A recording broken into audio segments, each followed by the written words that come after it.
Hi, once again, viewers and listeners. This is Mark Griffin, Director of Customer Solutions here at Construx. We are a team of software engineering experts led by legendary author Steve McConnell. Here we believe every software team can be more successful with delivering higher levels of business value.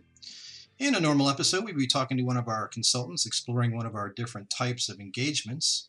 We would describe the issues those engagements were designed to address and how we solved them. And today we are continuing with our final episode in our series covering the key principles in Steve's new book, More Effective Agile. If you're just joining us, make sure you go back and listen to the previous episodes in this series to learn about all of the 28 key principles. You know, Steve, I'm getting all verklempt here. This has been a long series. I know, it feels like we've been on quite a journey together. It's very cool. So welcome back. Today we're going to cover one more principle under the heading of More Effective Agile Leadership, which we started in the last podcast. And we'll finish with two principles that have to do with more effective agile organizational culture at the end of this one. So let's touch on the first key principle today in the leadership area, and that's a principle around ineffective leaders getting hung up on the perception versus the reality of progress. And the principle is focus on throughput, not on activity.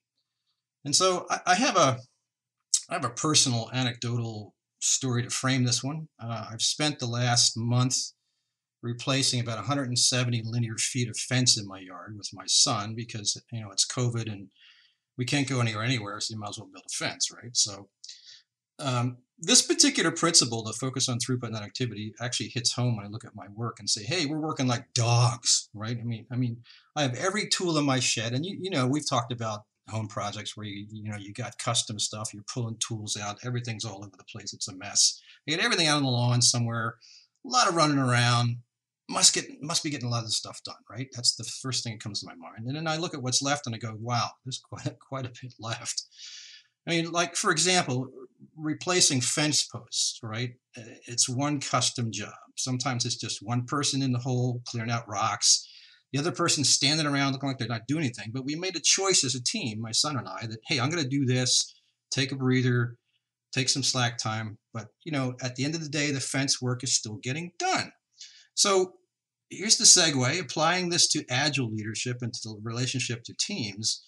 It's actually counterintuitive to some leaders that this slack time for a team member can actually increase productivity.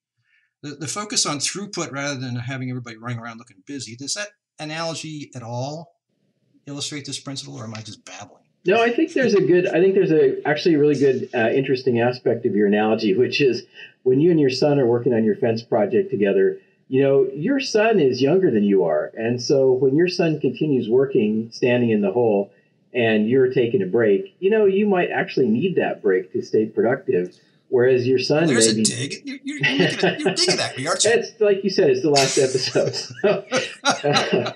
So, you know, for you two as a team to stay maximally productive, you know, your needs might be different than your son's needs in terms of taking a break. And so part of it is how the work is organized. Part of it is just focusing on what each individual team member needs to make the overall team the most productive and effective. I think the challenge here is that leaders or managers, I'm going to use the word managers here, managers can be tempted to focus on activity rather than throughput because sometimes the throughput's pretty hard to see, whereas the activity is more visible. And you know, I think most people would kind of sit back in their chairs and intuitively recognize that really what they should be focusing on is throughput. But then they kind of run into the issue of, but I can't see it. And so how do I know that throughput is happening? And so then they get nervous and then they fall back to looking at activity. And then we get, I think, what I would characterize as kind of pathological reactions like, you know, this is a real case where managers wanted the cube walls lowered in the work area so that they could see everyone working. You know, in software, seeing everyone working is kind of meaningless. You know, the time that people spend typing on the keyboard or whatever is not really the main amount of work that's going on in software development. You know, most of the work that happens in software truly is not visible because it's happening inside people's heads, and then it takes a little bit of time to actually type it into the computer. And I think, you know, right now with so many teams working from home, now we've just got this problem on steroids where we have managers who are really now completely at a loss to see what their teams are doing. But in a lot of ways, it might actually be better because they've kind of given up on the desire to try to monitor activity or busyness on a minute-to-minute basis. And I think that's probably opened up some space for the individuals and teams to actually be more productive and get more done. Right. But I guess, there could be some angst here, right? Some, like, as you said, it's the notion of productivity monitoring of individual team members. I mean, I can see this leading to some level of animosity if there's some perception of the same team member with a lot of slack time, right? Yeah, I could see, that seems to me like one of those problems that's more of a theoretical problem than an actual problem. I think in reality, there's always something to do. It's just a question of whether the thing that you're doing is the most critical or the most urgent. And, this is very much an area where the problem is not that people aren't working on things that are important. It's that they're working on things that are urgent at the expense of working on things that are important. And so a lot of times the effect of focusing on throughput is actually to get people refocused on priorities that are a better reflection of the real priorities in the first place. Right. I mean, it's back to the issue of the team making a decision about activity rather than any individual making a decision, right? The throughput is the team's decision on how they behave. Yeah, last episode we talked about the key principle of focusing on outcomes. And, there's definitely an interplay here between the key principle of focusing on throughput, not activity, and focusing on outcomes. If the leader is looking at whether the team is producing the desired outcomes and monitoring that and managing to that, then I think that leads to a natural focus on throughput rather than on activity. Again, the hypotheticals here, everybody will agree to. If you ask a leader, I've got two teams. One team looks like they're sitting around all the time, but they always deliver on their commitments and, with quality and predictability. The other team looks busy all the time, but they fairly often miss commitments. And when they do meet commitments, sometimes they miss the quality targets. And by the way, the volume of work is the same in both cases. Yeah, it's pretty easy to pick the first scenario rather than the second scenario in a hypothetical. So really it just comes down to what people get nervous about when they're actually seeing it. Mm-hmm. Well, that makes sense. I mean, this book is aimed at different levels of leadership. New leaders would certainly read this with a lot of enthusiasm for things that they can take away. And I mean, this is a natural thing for a younger leader to wrestle with, right? It's just a behavior of how they respond to what they see in that two-team example, for example. Yeah, I don't know if I would characterize it quite that way. I think in software, younger leaders, come from the technical ranks most often. And so the challenge for those leaders is really more about delegation than it is about being concerned about keeping the team busy all the time. So I think the challenge for a younger leader is just more to learn how to be hands-off and not try to stick their fingers into every single decision. And that's less a question of monitoring than it is a question of just freeing up the team, letting the team be free to do its work. Sure. It makes a lot of sense. So let's switch gears a bit and talk about a couple of principles from the More Effective Agile around organizational culture. And the first one that we want to touch on today is something called plan based on measured team capacity. And we know from any team performance basics that there's a notion of team capacity. You look at it as maybe stories per sprint or some other kind of metric, but it really shouldn't be a theoretical or academic calculation, right? No, I mean, that's one of the, so I think, a lot of what I talk about in the book could be construed as kind of canonical agile wisdom. I think this particular key principle is really much more a result of my work in software estimation and productivity measurement and seeing how that is needed to support really effective agile development. And, the idea, I think some teams are reluctant to estimate in agile. Some teams are reluctant to measure their capacity through velocity or, story points or, some kind of measure. But really to support the general agile ideas of sustainable pace and the team having control of its own destiny, the team has to have a pretty good understanding of what its capacity is, and then it has to be allowed to work according to that understanding of its capacity. And so I think, the capacity of the team is a function of how productive are the individual team members, how well do the people on the team work together, and then what is the effect of the surrounding organization on the individuals and team's output. A lot of what I talk about in the book is basically minimizing the harm that the surrounding organization does to the team's output. And that's kind of what, in essence, what we started this particular conversation with. But I think one of the ways that an organization can harm a team's output is by insisting that the team produce at a higher level than it's actually been shown to produce at. And of course, it doesn't work to insist that the team produce more. What happens when you insist that the team produce more is that you set deadlines that are unachievable, or goals that are, functionality goals that are unachievable. And then the team just ends up spinning and wasting time and delivering less than what they actually could have. And that typically results in burnout and demotivation and a lack of growth over time, and all kinds of bad stuff. So if we can actually plan on the basis of measured team capacity, then we allow the team to be productive. We let the team feel that it's in charge of its own destiny. And we open up some space for the team, not only to get the current day work done, but also to invest in learning and growth and getting better over time. Sure. I mean, a key to this thing really is collecting historical data, right? Is having that data available to be able to look at things and be able to make some decisions based upon that. Yeah, and the great thing about iterative development is that, in traditional context, the idea of collecting historical data was at the very least a multi-month idea, where we would take, 3 months, 6 months, a year to get to a release. And to get meaningful historical data, we really have to go through an entire release cycle. And so in historical terms, this could have been a multi-month idea just to get your first set of data for a team. But in Agile, with the teams releasing frequently, at Scrum, we're releasing every 1 to 3 weeks typically. In Kanban, we might be releasing more frequently than that. Then we have opportunities to collect new updates on historical data every single release.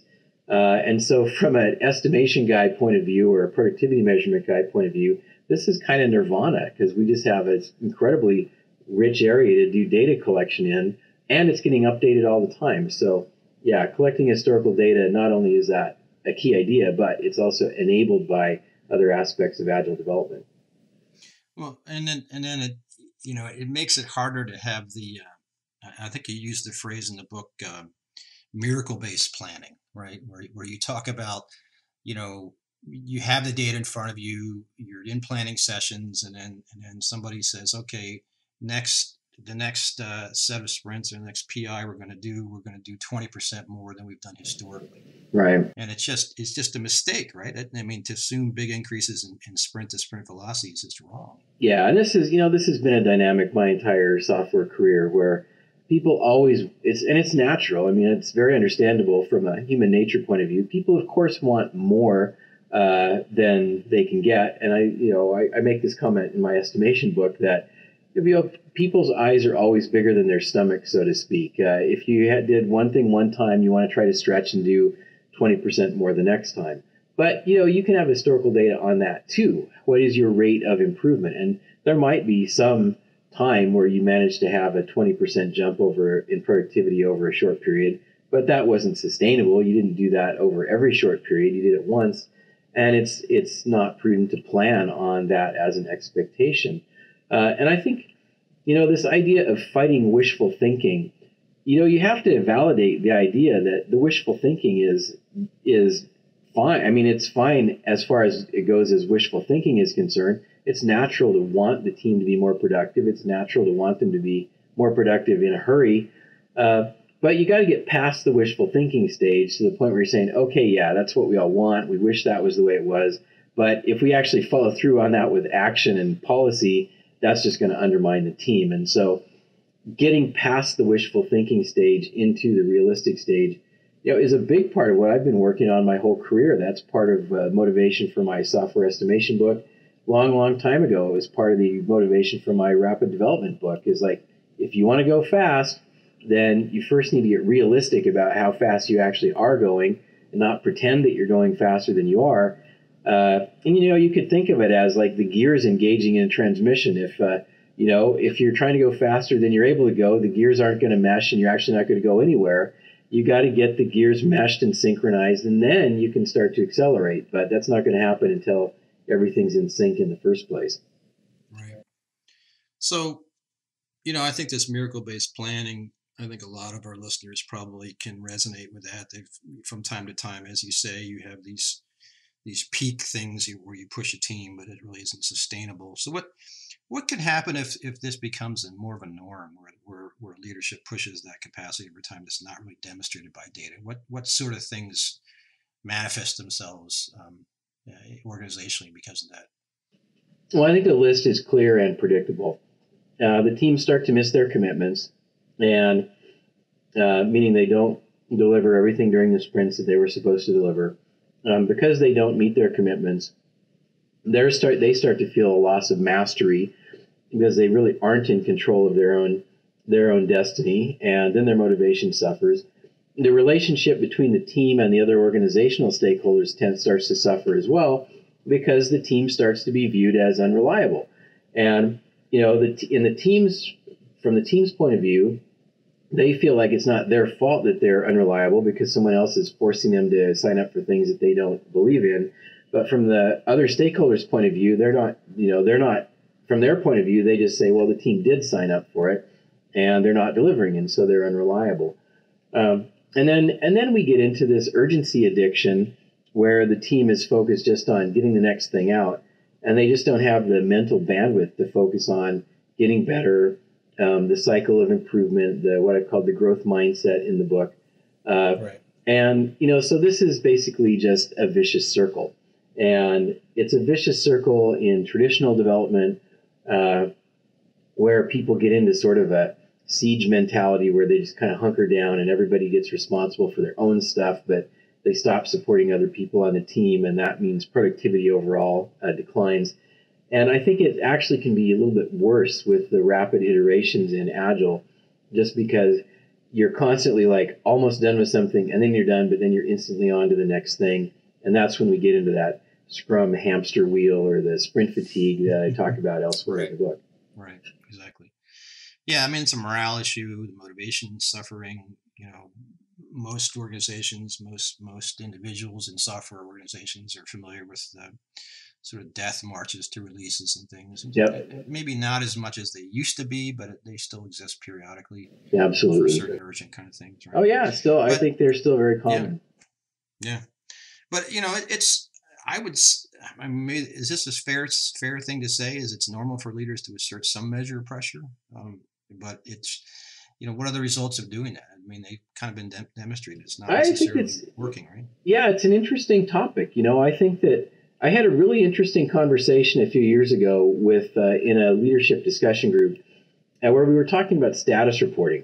And we were talking about red, yellow, green status reporting. And so some people were like, yeah, our status reports, they start out green for a few weeks, and then they go either red, and then they get into yellow, and they tend to stay yellow most of the project.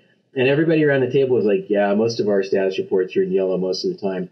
And then the thing that surprised me in that discussion was one of the guys who's a leader that I know pretty well and who I actually respect quite a bit said, I actually think that it's my job to keep teams in the yellow, because I feel like if they're in the red, I'm making them take on too much risk, and that's not good for the organization. But if they're in the green all the time, I feel like I'm leaving value on the table, and I should be getting more out of the team. So I kind of view it as my job to keep them in the yellow. And that comment really gave me pause, because this is a thoughtful person who I think is a pretty effective leader. But I think in this case, he was just wrong. I think that he was looking at it from a microscopic, narrow point of view of output on this particular initiative, and not looking at it from the overall team health point of view. And we've talked in other podcasts about looking at, what is the output from a project? And one of the outputs is the software, but the other output is the condition of the team at the end of the release or project or whatever it is. And you can have a healthier team, you can have a burnt out team, you can have a team that's learned a lot and is more capable at the end of the release. You can have a team that's more motivated and that likes working together, or you can have a team that's demotivated, that's burnt out, hasn't learned very much, and that's now cynical about their organization. And so to me, I think the bigger picture says we should be trying to work at a sustainable pace. That doesn't mean a lazy pace, but the fact of the matter is I haven't run into very many teams over the course of my career that I think are prone to being lazy. I think they can be prone to not having focus, but I think the discipline of the sprints and sprint planning and the daily stand-ups helps as much as you need with the focus. I don't think there's more needed than that. And then I think most people in software like what they're doing, and they just naturally want to work on it. So you don't need to apply pressure. They already have the internal motivation. And one of the most basic results of motivation research is that if you apply external pressure to someone, or try to apply external motivation to someone who's already internally motivated, it tends to reduce the internal motivation, and that's a net loss. So what we really want to do is just set up the team, define what the outcomes are, manage to the outcomes, make sure the team has the autonomy that it needs and the resources it needs to be effective. And, I want to say and turn them loose, but we don't really turn them loose. We check in all the time. We're checking in at the end of each sprint. We're managing the outcomes. We're clearing impediments. What we're not doing is trying to keep the team in the yellow the entire time they're working. We want to give them some breathing room so that they can reflect and inspect and adapt and apply the growth mindset and get better over time. Right. I mean, back to this mastery idea, we talked about commander's intent message from the previous podcast, where you're prioritizing work at the team and organizational level. And that's probably a good recommendation in place of pressure, right? Is to continue to make sure that the team understands what is their focus, what is the priority moving forward. And I think that's a key aspect of agile development. I think helps everybody. Yeah, I think communicating priorities, and there are a lot of ways people communicate priorities, and one of the ways that you communicate priorities is through what you measure and what you monitor. I had an interesting conversation with a guy at the NASA Software Engineering Lab maybe 20 years ago, and this was right after NASA had lost a couple of space probes. Very, very expensive mistakes. Those are billion-dollar mistakes.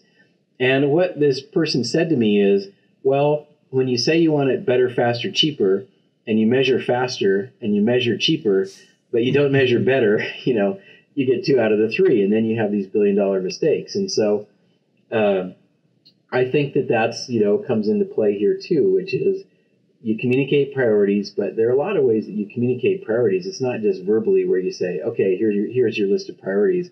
It's also, what do you ask questions about every day? What are you keeping measurements on? What are you asking people for information on so that you can report up higher in your organization?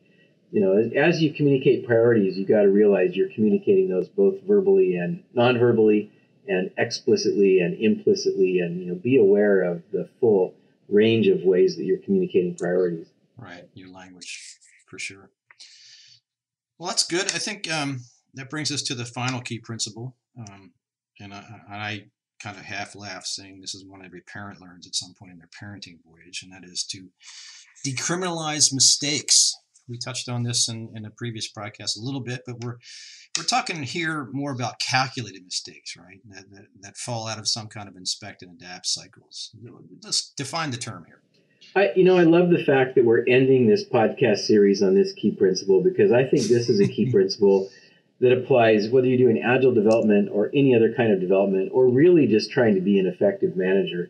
And I learned this principle very early in my career. I started out working in an actuarial consulting environment where we were the company. No precision there at all, right? No, and we were doing basically medical insurance rates for companies. We were reviewing their rates or creating their rates, and I was a very young programmer, less than a year out of college, and I had made a mistake in a program that had set up. Introduced a mathematical error into some rates that we were about to give to a client. And I realized I'd made the error, and I kind of, gritted my teeth, or, sucked in my breath and went and told my boss, hey, all those rates that you've been talking to the client about, I found an error in the program and they're not right. And, here are the correct rates. And I think what was formative for me was he said, that's great. I am so glad that you brought this to my attention. If they had actually gone out to market with these rates, that would have been a big deal. But this is still early enough in the process that we can correct the rates with the client. And, I'm really, really glad that you brought this to my attention. And that was exactly the right response, especially for me very early in my career. It really set a tone for saying, we want to surface these errors as early as possible. And, it's pretty easy to see in that example, if those rates had gotten to the client, they then had put those into the field, started selling insurance based on those rates, that would have been a really big deal. But as it was, maybe a minor hiccup, and it wasn't that big of a deal. So, and I think that, in software, what we do is complicated. People are going to make mistakes. That's a given.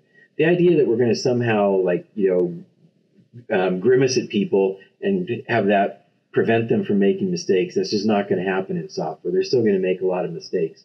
So the key here is making sure that when those inevitable mistakes are made, they're detected and corrected as quickly as possible.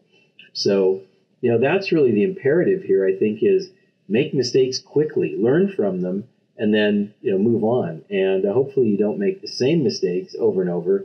I think if somebody was making the same mistake over and over, it would be appropriate for the manager to step in and set up a feedback loop to make sure that person is aware that they're making that mistake over and over, and have an opportunity to learn from it. But absent that, I think just the idea is, sit down with, if you're the leader, you sit down with the staff and you put your minds together and you model the behavior of walking through the mistake, understanding what happened, understanding what you could do differently next time, understanding what you can learn from that mistake. I've said in my own company that the only bad mistake is the one that you don't learn from. Well, careless mistakes, reckless mistakes are bad too, but if you make a mistake and you don't learn from it, then it truly is a wasted opportunity. But if you make a mistake and you learn something from it, then, you might look back on it later and say, that was actually the most useful thing I've done. I was making that mistake so I could learn something. Absolutely. I think you certainly don't want, you want the right kind of mistakes. You also don't want a culture that forces a team to hide mistakes because they're fearful of surfacing, right? You want to make sure that the team feels supported when they find something, and it's kind of all of what your stories are all about here. Yeah, I think that there's supporting them when they make mistakes. There's also encouraging experimentation. The whole idea of inspect and adapt is we've got to have some variability to look at to see what's different between A and B. And if A and B are always the same, we're never going to learn anything. So we have to allow for some variation between A and B. And when we allow variation, we have to allow for the idea that either A or B is going to be better or worse. And we have to tolerate the one that's worse so that we can learn which one is better. And, I think about that scene from Trading Places where Eddie Murphy breaks a vase and Mortimer, whoever, says, that's great. That vase was insured for, we paid $10,000. It was insured for $25,000, and you just made us $15,000. And Eddie Murphy says, "Oh, what else do you want me to break?" And it's like, well, we don't really want you to break stuff randomly, but we do want to give you permission to try to experiment in a calculated way. And some of those are going to work out. Some of them aren't going to work out. That's fine. We'll learn things from the things that work out. We'll stop doing the ones that don't work out. Right. That's the positive type of learning from those mistakes. You mentioned making the necessary mistakes quickly. You want a culture that encourages learning but isn't careless. What other things can you think about in terms of things that you might have as positive types of learning from those mistakes? Well, I think one other key concept with the mistakes that is I haven't seen discussed a lot, and I discuss it very briefly in the book, is the concept of the recovery window for the mistake. In the actuarial example that I mentioned, there was a recovery window there, which was before the client actually adopted the rates. Absolutely. That was the recovery window, and we corrected the mistake within that recovery window. But I think this is true in software. A lot of times the recovery window is similar. It's like before you release. But depending on what the nature of the mistake is, the recovery window might be, a different one. If you make an architectural decision that ends up being a terrible architectural decision, your recovery window might be more of an internal timeline issue than an external timeline issue. So I think just thinking about what is the recovery window, and even if you can communicate to your staff of, look, it's really important that when mistakes are made, we correct them within the recovery window. So if you're debating about whether you should bring a mistake to, my attention, me as the leader, think about, are we still inside the recovery window? And, if we are, then bring it up so we can get it corrected. And if we're not, then if we're outside the recovery window, you probably don't have the ability within your scope of responsibility to actually correct the mistake. You're going to have to bring it to other people's attention, because I think that's the nature of the recovery window, is it escapes your authority. And so you're going to have to bring in other people to fix it at that point. And that leads to another key, which is this idea of escalation, right? Your example with your actuarial boss about bringing it to that person at that time. There's a culture that supports that. And there's also a culture that probably makes people nervous about that. So the notion of decriminalizing is a good idea, right? Yeah, and I use that phrase very deliberately. I'm not sure where I first came up with this phrase, decriminalizing mistakes, and I don't even remember if I came up with it or if I heard it somewhere else. But I do like the phrase because I think people aren't aware that they are criminalizing mistakes. They're thinking they're just like, expressing some vague disapproval of mistakes.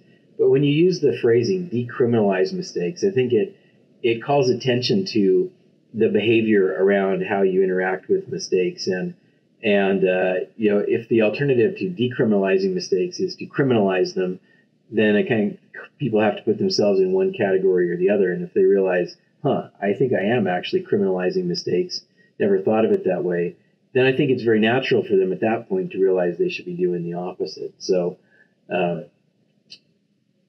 the actuarial example, I think the way my boss handled that at the time was, was a model for me really for the rest of my career, which is he's not happy that I made a mistake, but he's happy that I brought it to his attention. Yeah, absolutely. Now you have another story that you've told that I've heard a few times, since a sort of a personal Bill Gates connection. You want to throw that one out there, sort of in the same vein here, right? It's an interesting story in this context because the tone is kind of the opposite of the one I just described.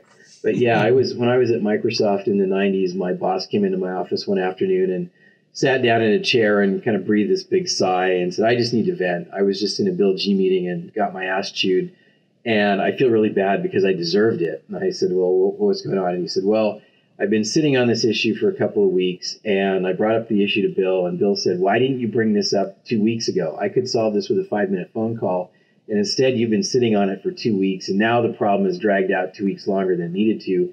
You have to bring these things up to the level where they can get addressed. And he chewed me out, and I felt bad because he's right. I should have brought it to his attention earlier.